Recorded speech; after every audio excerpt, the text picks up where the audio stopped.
I'm getting ready to weld up some Damascus, so I thought I would do some of the basics, some of the things that I do to make it go smoothly, and maybe teach some of you guys that are just starting out or wanting to learn Damascus how to do this, some good steps to take when you're doing this. So honestly, when you do Damascus, you want to do um, known steel. I know it's kind of fun to do um, scrap steel and that type of thing, but you never know how the etch is going to turn out. If you use 15 and 20, which is what this is here, and this is 1095, so a plain carbon steel and a nickel steel.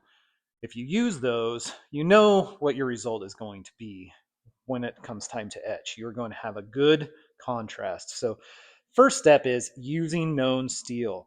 So I'm using 1095, 15 and 20. These are already cut into 4-inch pieces. I would get these cut up.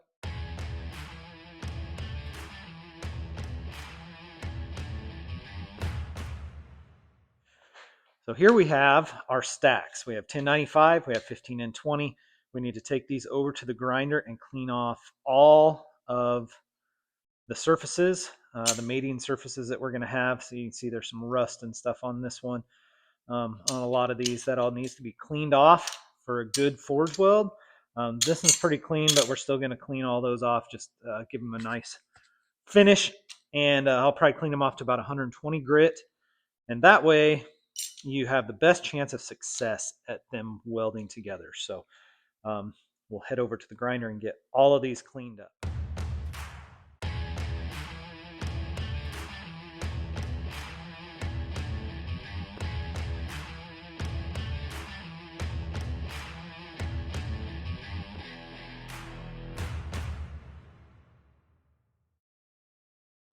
So now that we have these all cleaned up on the grinder, I like to go back through and just wipe them down with a blue shop towel just to get any grinder dust off of there. Like on this one, I don't know if you can see, there's lines from the magnet where it held the grinder dust on there. So we're going to clean these off, just any of that off of there that we can. And we're going to stack alternating layers. So we did 1095 and then 15 and 20. Now we're doing 1095 again. We'll just go all the way through that and alternate the layers all the way through.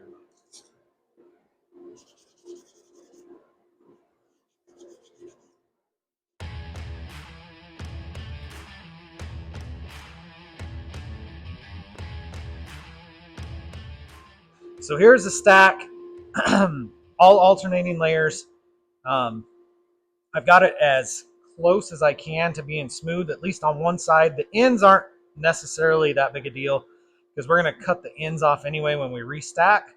So, but this side, the steel is just a little bit different sizes. So you can, I don't know if you can see, but anyway, the one steel is a little bit bigger than the other. So we're going to weld this together, and then I'm going to take my angle grinder and I'm going to clean a bunch of that off, because if you squish it this way, you can create cold shuts. So you want the stock the same size. So, and also, as a beginner or someone learning how to do Damascus, I would never start with a stack this big. This is 32 layers.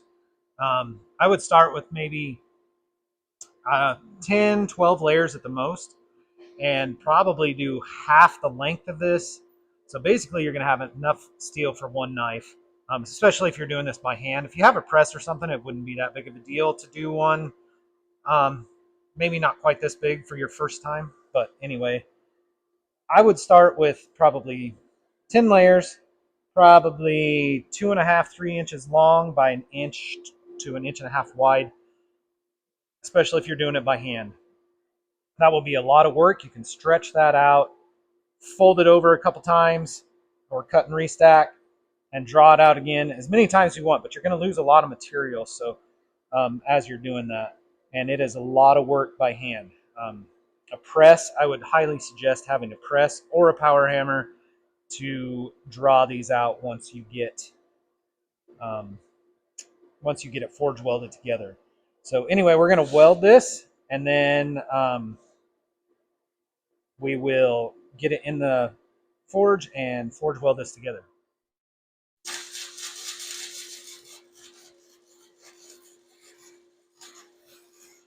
Okay, so you can see here I welded on the ends down here. That way we're going to cut these off once we get them stretched out, so the weld on the end won't matter. And then I welded a little bit here because on these thinner layers on the outside, as they heat up, they'll want to bow out as they stretch with getting warmed up. So they will want to bow out and create gaps in there. So you want to weld a little bit here and here just to keep those from bowing out. And so I welded here and here as well on the ends. And then I welded me just a little stick on the end that I can use my tongs with.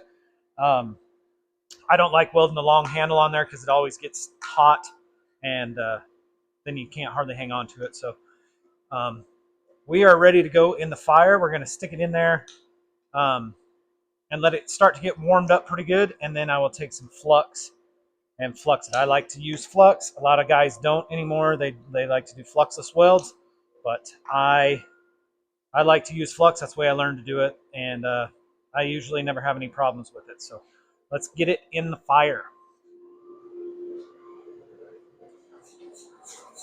Okay, so we started to warm up just a little bit here. So I'm just going to sprinkle a little flux on there. You can see how these outer layers warm up way faster than the inner ones. And so they want to bow out. That's why we put that weld on there. Back in the fire. So I like to flux it a couple or 3 times just to make sure that that keeps any oxygen from getting in the layers.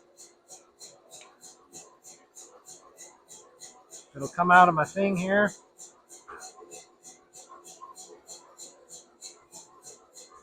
So it's kind of hard to see in the video, but on top of the billet, you can see the flux just bubbling, bubbling, bubbling. So when it starts to boil like that, you are pretty much at forge welding temperature. I also go by color, and it's really hard to tell on camera what the color is, but we are starting to get a pretty high yellow. So it is getting pretty close. So we are going to take it to the power hammer and forge weld.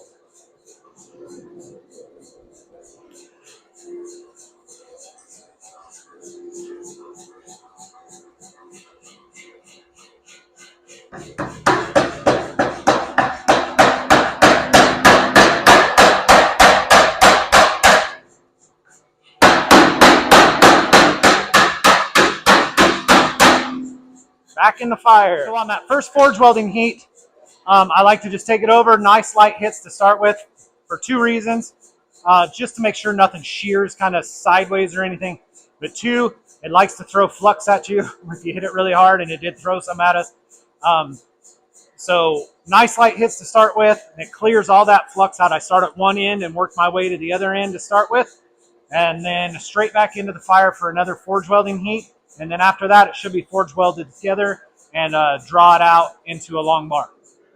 So one thing you want when you're forge welding is you want your flames to be coming out of the forge like that. That is a reducing fire inside. It's burning up all the oxygen that's in there. So your steel has less likelihood of forming scale between the layers. So you want to really get the dragon's breath, they call it, out of the forge like that. That will burn up all the oxygen.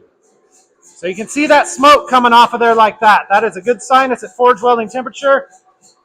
We're at second forge welding heat.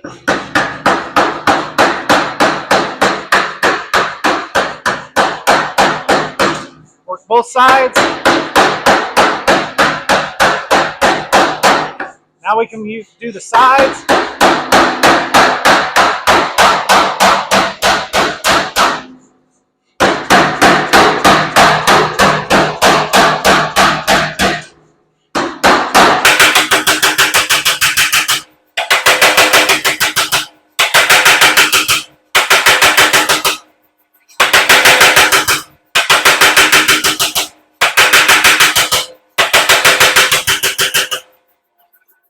All right, so the 5 keys that I think will help you forge better is number 1, known steel.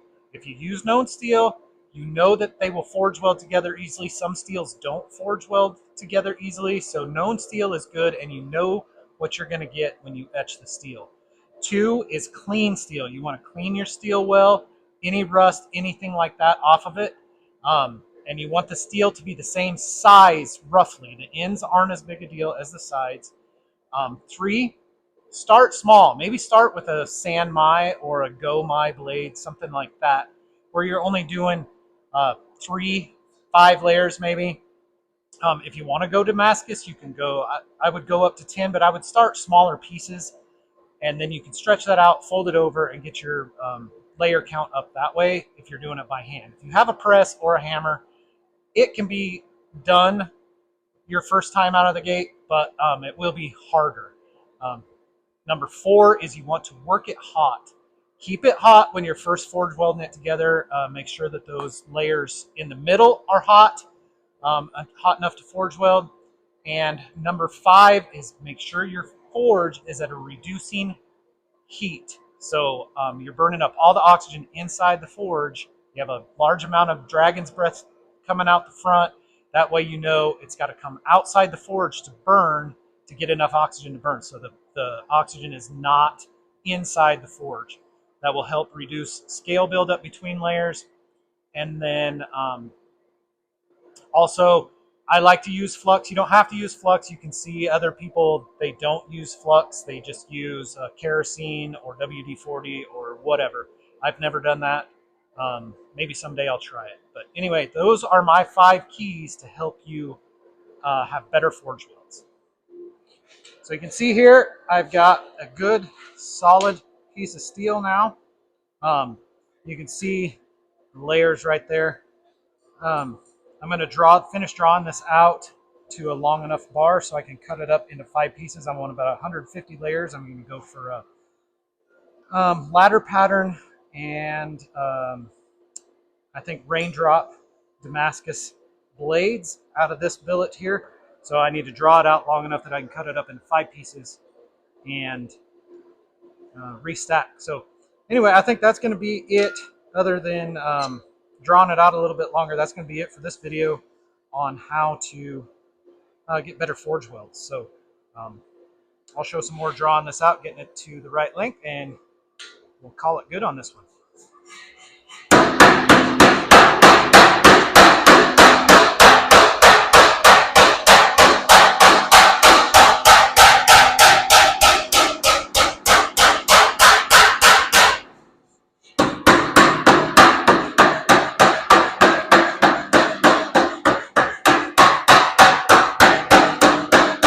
Here is the billet as it stands right now.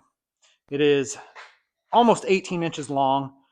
I'll be able to cut an inch off of each end and then have roughly 3-inch pieces, 5 of them, to get my 150 to 160 layers. Should be about 160 layers if my math is correct, which most of the time it's not. Anyway, so we've got it drawn down to roughly the same size and same thickness all the way down through. So I think that's where we're going to call this video at right now. Hopefully you can find some information in here that helps. Maybe having some trouble forge welding or just haven't done it yet. Hopefully this can lead you in the right direction. So, all right, we will see you on the next one. God bless. Don't forget to like and subscribe.